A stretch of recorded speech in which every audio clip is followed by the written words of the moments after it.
The Krell warships appeared in Earth's sky on a Tuesday morning. There were 50 of them. Massive vessels, each one the size of a city, blocking out the sun as they positioned themselves above major capitals. For 200 years, the Krell Dominion had traveled through the cold darkness of space to reach this small blue planet. Their mission was simple: conquer the primitive humans and add Earth to their growing empire. Commander Thrall Kesh stood on the bridge of his flagship, looking down at Earth through the viewing screen. His 4 eyes studied the planet with satisfaction.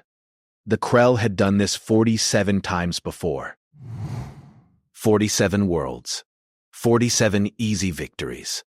"Begin the demonstration," he ordered. A single beam of energy shot down from his ship. It struck the center of New York City.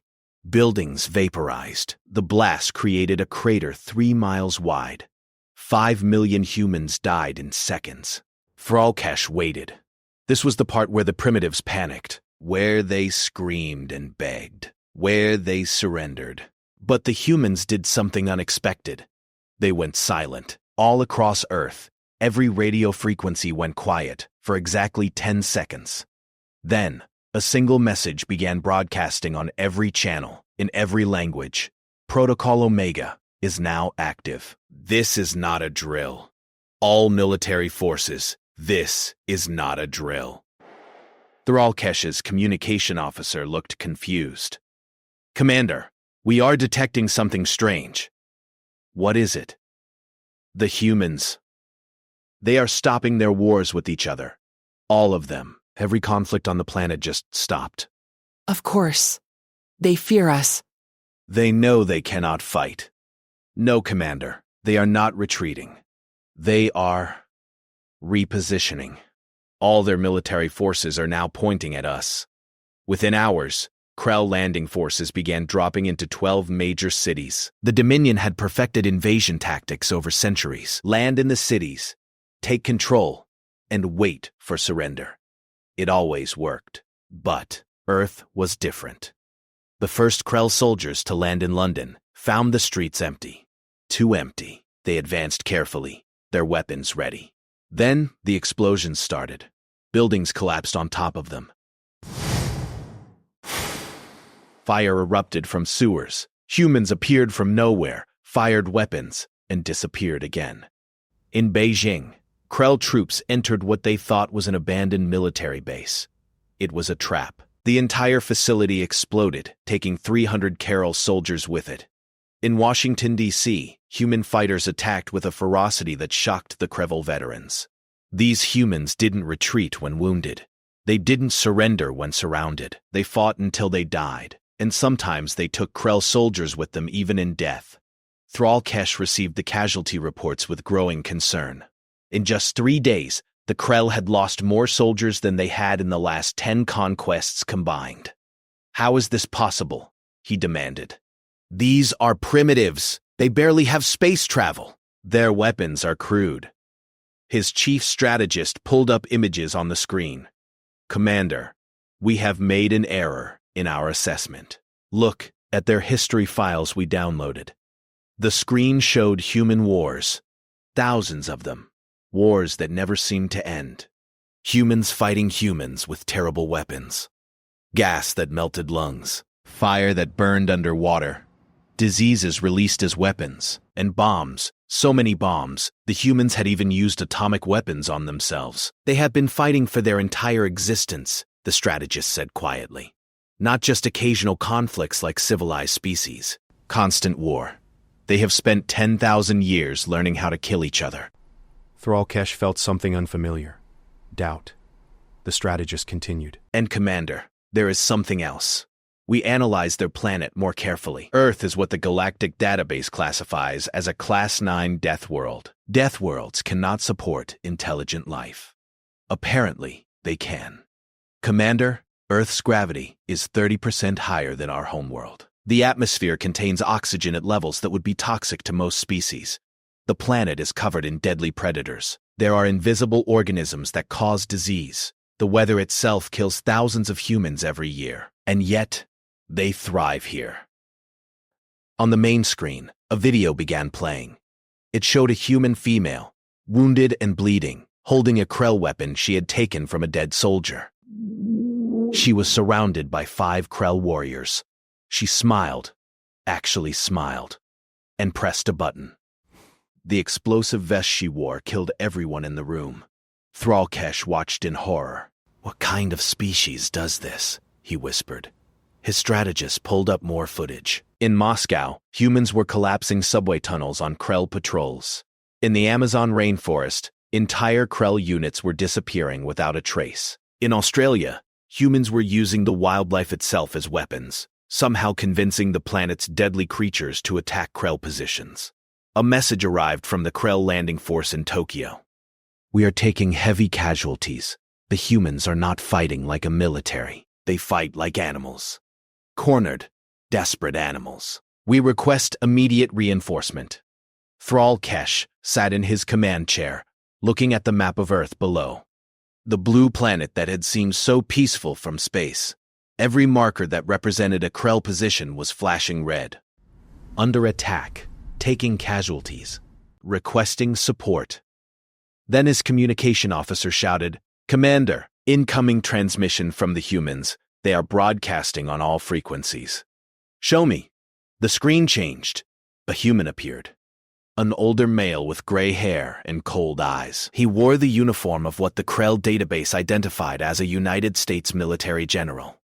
The human spoke in clear, simple words. "To the Krell Dominion, you have made a mistake.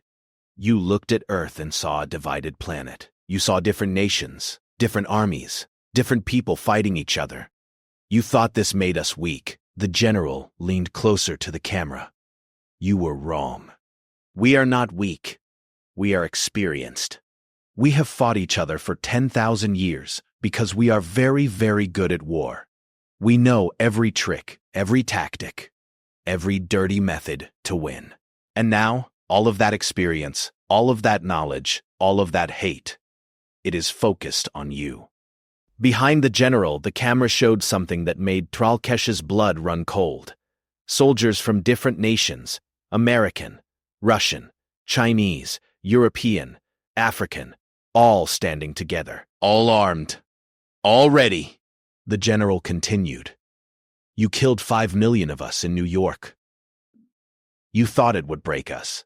Instead, you just gave 7 billion humans a reason to stop fighting each other and start fighting you. That was your fatal mistake." Thrallkesh sat in silence. Around him, his officers waited for orders. The commander, who had conquered 47 worlds, looked at the small blue planet and realized something terrible. For the first time in 200 years, the Krell Dominion might lose. 3 months had passed since the Krell invasion began. Commander Thrallkesh stared at the reports on his screen, unable to believe what he was reading. Casualties: 12,000 Krell soldiers dead. 8,000 more wounded. Equipment losses: catastrophic. This was impossible. The Krell Dominion had conquered 47 worlds. Never had they lost more than a few hundred soldiers in an entire invasion. But on Earth, they were losing hundreds every single day. "Bring me the tactical officer," Thrallkesh ordered. The officer arrived quickly, looking exhausted. Like all Krell on Earth's surface, he seemed sick. His skin had a strange color, and he moved slowly. "Explain these losses," Thrallkesh demanded. The tactical officer activated a hologram. It showed a Krell patrol in Moscow, moving through a subway tunnel. Suddenly, explosions erupted. The tunnel collapsed. Every soldier died. "The humans use something they call guerrilla warfare," the officer explained. "They do not fight us directly. They hide. They attack. They disappear. We never see them until it is too late." This one showed Tokyo. A Krell transport vehicle was moving through the city when a train, a human bullet train, smashed into it at 300 kilometers per hour. The transport was destroyed. The humans had weaponized their own infrastructure. "And this," the tactical officer said, pulling up another report. "In the Amazon forest, we sent 200 soldiers to clear resistance fighters. None returned. The jungle itself seems to fight against us." Thrallkesh felt anger rising. These are primitives. How are they defeating our superior technology? Commander, they are learning. Fast. Too fast. The officer pulled up images of human workshops. Look at this. They have captured our weapons and are copying them. A plasma rifle that took us 40 years to develop, they have recreated in 6 weeks using parts from their automobiles and computers. That is impossible. I thought so too, Commander, but it is happening. Worse, they are improving our designs. Look, the image showed a human-modified Krell weapon.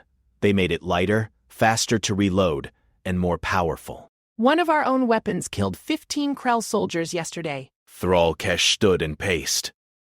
What about our air superiority? Our ships, the tactical officer's face darkened. We are losing ships, Commander. Human pilots are. They are better than ours. They fly in ways that make no sense. They take risks that should kill them. But somehow, they survive and destroy our craft. A new video appeared. It showed a human fighter jet, a primitive atmospheric craft, engaging a Krell fighter in Earth's upper atmosphere. The human pilot did something insane. He flew directly into a cloud of debris, using it as cover, then emerged behind the Krell ship and destroyed it. They fly like they are crazy, the officer said. Our pilots are trained for calculated strategic flight. Human pilots fight like they have nothing to lose. Thrallkesh was about to respond when alarms blared throughout the ship. His medical officer rushed onto the bridge. Commander, we have a crisis. The ground forces, they are getting sick. All of them. Sick? From what? The medical officer pulled up biological data. From Earth itself, Commander. We did not realize when we chose this planet. Earth is what we classify as a death world. The gravity is 30% higher than our home. Our soldiers are exhausted just from walking. The diseases here. There are millions of organisms we have no immunity to. And the radiation. Radiation? Thrallkesh interrupted. Yes, Commander. Earth has natural background radiation from its sun and from the planet's core. It is low harmless to humans. But to us, it is like slow poison.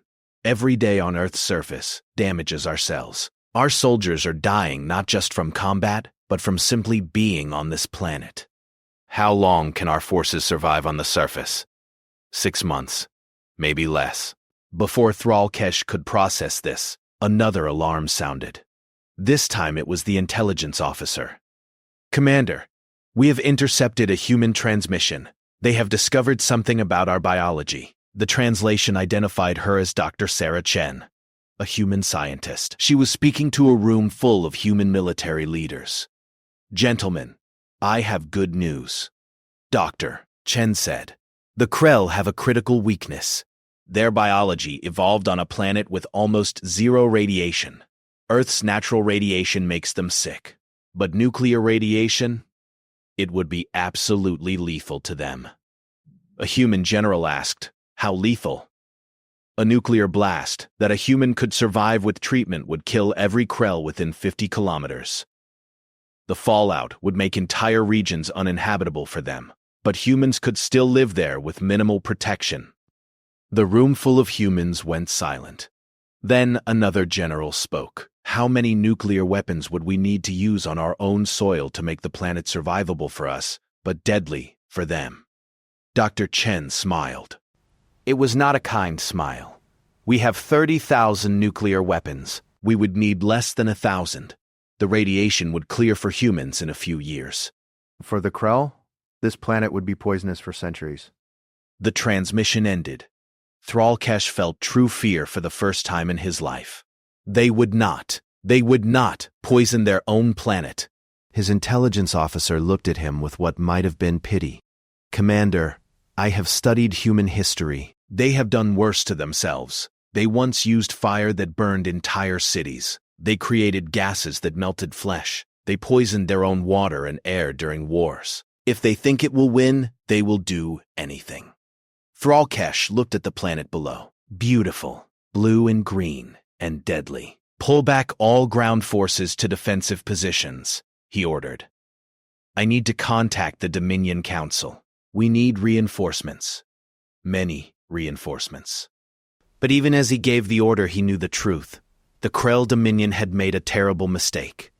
They had not invaded a primitive world. They had invaded a planet where everything, the gravity, the diseases, the wildlife, even the air itself, was designed to kill.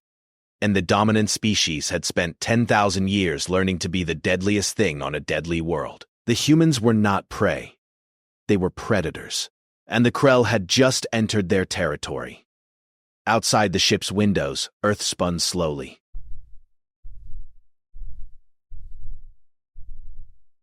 Thrall-Kesh could see lights coming on in cities that should have been destroyed, fires burning where humans were fighting back, and somewhere down there, 30,000 nuclear weapons were waiting. The Krell had won 47 conquests. But Earth was going to be different. Earth was going to be a war. Commander Thrall-Kesh made a decision that would doom the Krell invasion. He was desperate, angry, and afraid. His soldiers were dying. The humans refused to surrender. So he did what the Krell always did when a population resisted. He targeted the civilians. Bomb their hospitals, he ordered. Destroy their schools. Attack their refugee centers. Break their spirit. His officers hesitated. Commander, this may make them surrender, or it may... Do it, Thrall-Kesh shouted. I want them to know the price of resistance. The Krell warships opened fire. Across Earth, hospitals exploded. Schools were reduced to rubble.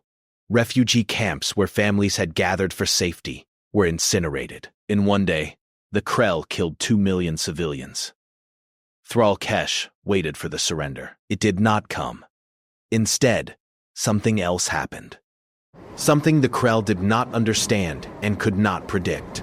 The humans became angry. Truly, terribly angry. In a bunker beneath the ruins of Geneva, the United Human Resistance held an emergency meeting. Generals from every nation sat around a table. They had been fighting the Krell with restraint, trying to minimize damage to Earth itself. That restraint died with the 2 million civilians. An American general spoke first. They want to play dirty? Fine. We invented dirty. We have weapons we banned a century ago. Chemical weapons. Biological agents. Things we swore never to use again. He paused. I say we use them now. A Chinese general pulled up a map. Scorched earth. Every city they take, we burn it before we leave. Every resource, we destroy. Every road, we demolish. Let them have nothing but ashes. One by one, every nation agreed. The rules of war were suspended. Earth was going to show the Krell what humans were really capable of. They called it Operation Prometheus. The plan was simple. Use every terrible weapon humanity had ever created. In Europe, Krell occupation forces woke up one morning unable to breathe. A chemical agent, banned since World War I, had been released into the air. It was harmless to humans wearing simple gas masks. But to the Krell, with their different biology, it was agony. Hundreds died choking. In Asia, a biological weapon spread through Krell troops. Human scientists had engineered a virus specifically designed to attack Krell physiology. It spread like wildfire through their forces, killing thousands in weeks. In South America, resistance fighters used tactics that made even hardened soldiers uncomfortable. They poisoned water supplies in Krell-controlled zones. They booby-trapped dead Krell bodies. They set fires that created firestorms, burning everything, including their own cities, rather than let the Krell have them. But the most terrifying tactic was yet to come. Dr. Bellavini Adamad. Sarah Chen stood in a military facility, looking at a weapon. It was small, crude-looking, but it was going to change the war. We call it a dirty nuke, she explained to the assembled soldiers. It is a small nuclear device, but we have enhanced it. We added materials that create maximum radiation with minimum blast. For humans, it is dangerous, but survivable with treatment. For the Krell? She pressed a button. A simulation played on the screen. The device detonated. The blast was small, only a few city blocks, but the radiation spread for kilometers. Every Krell within 50 kilometers would die within hours. Dr. Chen said the radiation would persist for years, making the area uninhabitable for them, but humans with basic protection could live there. A soldier asked the question everyone was thinking. Are we really going to nuke our own cities? Dr. Chen looked at him with cold eyes. They already destroyed our cities. We are just making sure they can never use what is left. The first dirty nuke was used in occupied Paris. The Krell had taken the city and were using it as a command center. The resistance planted the device in the catacombs beneath the city and detonated it. The blast was small, but the radiation was catastrophic. Every Krell in Paris died within 6 hours. The human resistance fighters, wearing protective suits, walked through the streets collecting Krell weapons and equipment while their enemies died around them. Thrall Kesh received the report with shaking hands. They used nuclear weapons on their own city? Yes, Commander, and they are threatening to use more. They have planted these devices in every city we occupy. They are demanding we withdraw or they will detonate all of them. But the victories were not just on the ground. In space, human pilots were winning battles they should have lost. A Krell fleet captain named Vorath found himself facing 3 human fighters. His ship was superior in every way. Better weapons, better shields, better technology. But the humans did not care. They flew straight at him, dodging and weaving through his weapons fire with impossible skill. One human ship took heavy damage but did not retreat. Instead, it accelerated directly into Vorath's ship and exploded. The suicide attack destroyed Vorath's vessel and damaged 2 others nearby. Another Krell captain sent a report back to the fleet. They do not fight to win. They fight to kill us, even if it means dying themselves. I have never seen anything like it. They are not rational. They are not sane. They are just angry. Thrall Kesh sat in his command chair, reading casualty reports. In 4 months, the Krell had lost 20,000 soldiers, 50 ships, countless equipment. And they had not conquered a single human city that stayed conquered. Every time they took territory, the humans burned it and took it back. His communication officer approached nervously. Commander, there is a transmission from Earth. They are broadcasting it on all frequencies. Ooh, they want us to see it. The screen activated. It showed a compilation of human history. Ancient warriors with swords slaughtering enemies, medieval armies burning cities, modern wars with tanks and planes and bombs, millions dead, billions affected, 10,000 years of constant brutal warfare. The final image was text in simple words. You are not the first to invade Earth. You are not the first to think you are superior. You are just the latest to make the same mistake. We have been fighting each other since we learned to walk upright. We have perfected war across millennia. You had 200 years of easy victories. We have 10,000 years of hard ones. Leave now. This is your only warning. Thrall Kesh turned to his council. Send a message to the Dominion. Request immediate reinforcements. All available ships. Tell them we are facing an enemy unlike any we have encountered before. But even as he sent the message, he wondered if reinforcements would be enough. The humans were not fighting to survive anymore. They were fighting for revenge. And they were very, very good at it. The message from the Krell Dominion Council arrived 6 months after the invasion began. Commander Thrall Kesh read it 3 times, unable to believe the words. "They died. No reinforcements will be sent. You have 1 month to complete the conquest, or you are ordered to execute final protocol. Complete orbital bombardment. The human species must be exterminated. Earth must be made an example." Thrall Kesh felt his heart sink. Final protocol meant destroying the entire planet from orbit, burning every city, killing every human, making Earth a dead rock floating in space. It was an admission of failure, and it was necessary. "The Council is right," his second-in-command said quietly. "We cannot win this war on the ground. The humans are too strong, too adaptable, too willing to sacrifice everything. But from orbit, they are helpless." Thrall Kesh looked at Earth below. 6 months ago, he had thought this would be an easy conquest. Now, half his forces were dead. The other half were sick, traumatized, and terrified of the humans. "Prepare all ships," he ordered. "In 72 hours, we begin bombardment. We will not stop until every human city is ash." But the humans were listening. They had captured Krell communication devices months ago and had been intercepting every message. In a deep bunker beneath the Rocky Mountains, the United Human Resistance received the news. General Marcus Webb, the commander of all human forces, looked at his staff. "They are going to burn the planet," he said simply. "We always knew this might happen. Activate final defense." What the Krell did not know was that humans had been preparing for this moment since the first day of the invasion. Every nuclear weapon on Earth had been modified, upgraded, and repositioned, not to use on Earth's surface, to use in space. Dr. Sarah Chen had spent 6 months working on a single problem: how to make nuclear missiles effective against Krell ships. The answer was radiation.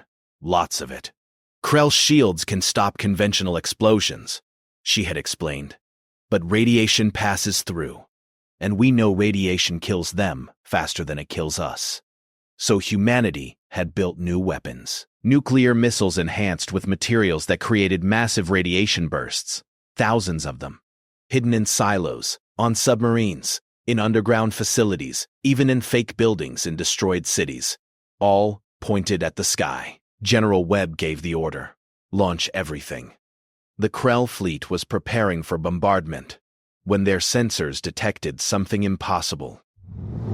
Thousands of missiles were launching from Earth's surface, primitive chemical rockets carrying nuclear warheads. Thrallkesh laughed. "Their missiles cannot reach us. Our point defense systems will destroy them all." But there were too many. 3,000 missiles. 5,000, 8,000. The Krell defense systems began firing. They destroyed hundreds of missiles, then thousands. But more kept coming. The systems overloaded. Some missiles got through. The first nuclear warhead detonated near a Krell cruiser. The blast was insignificant. The ship's shields absorbed it easily. But then the radiation hit. It passed through the shields like they did not exist. It flooded the ship. Every Krell on board began dying immediately. Their cells broke down. Their organs failed. Within minutes, the entire crew was dead. The ship drifted, a flying tomb. More missiles hit, more ships died, not from explosions, but from radiation. The thing the Krell feared most, the thing their biology could not handle. Thrallkesh watched his fleet die. 50 ships. 40 ships, 30 ships. "Retreat!" he screamed. "All ships, retreat to jump distance!" But the missiles kept coming. Humanity had emptied its entire nuclear arsenal. Every weapon they had banned, stored, and promised never to use, all of them were now in space, hunting Krell ships. Thrallkesh's own ship was hit. The radiation flooded through. He felt his body begin to fail. Around him, his crew collapsed. He crawled to the communication console and sent one final message to the Dominion Council. "We have lost. Earth cannot be conquered. The humans, they are not prey. They are predators. They would rather burn their own world than submit. They would rather die than surrender. Do not send more ships. Do not engage them. Just stay away." He died before he could hear the response. Of the 50 Krell ships that had come to Earth, only 3 escaped, damaged, irradiated, carrying crews that would die within weeks. On Earth, humans emerged from bunkers and shelters. They looked at the sky where debris from Krell ships was falling like shooting stars. Someone started cheering. Then everyone was cheering. They had won, but the cost had been terrible. 3 billion humans were dead. Entire cities were gone. The environment was damaged. It would take generations to rebuild. General Webb stood in the ruins of what had been Washington, D.C. Dr. Beneva, Sarah Chen stood beside him. They looked at the wreckage of a Krell ship that had crashed nearby. "What do we do now?" Dr. Chen asked. Webb was quiet for a moment. Then he pointed at the human teams already swarming over the Krell ship, pulling out technology, studying systems, learning. "We rebuild," he said. "We get stronger. We learn their technology, and we make sure this never happens again. Dr. Chen looked at the star charts they had recovered from Krell computers. They showed the entire Dominion, every world they controlled, every species they had conquered. And then, she asked, Webb's expression was hard, and then we send a message to the galaxy. Earth is not a target. Earth is not a victim. Anyone who attacks us will regret it. We will make sure every species out there knows what happens when you underestimate humanity. 6 months later, the first human warship left Earth's orbit. It was built from Krell technology and human ingenuity. It was crewed by soldiers who had fought in the invasion, and it carried a message to the Krell Dominion. The message was simple. You came to our world. You killed our people. You thought we were weak. You were wrong. This is your only warning. Stay away from Earth. Stay away from human space. Because if you ever threaten us again, we will not wait for you to come to us. We will come to you, and you will learn what it means to fight a species that evolved on a death world. A species that has been at war for 10,000 years. A species that never ever gives up. The message ended with footage of Earth, scarred, damaged, but rebuilding. Cities rising from ruins, lights coming on in the darkness, and above it all, shipyards in orbit, building more vessels. Humanity had survived. And now, the galaxy was going to learn the most important lesson. Never invade Earth. It was the Krell's fatal mistake, and they had paid the ultimate price for their arrogance.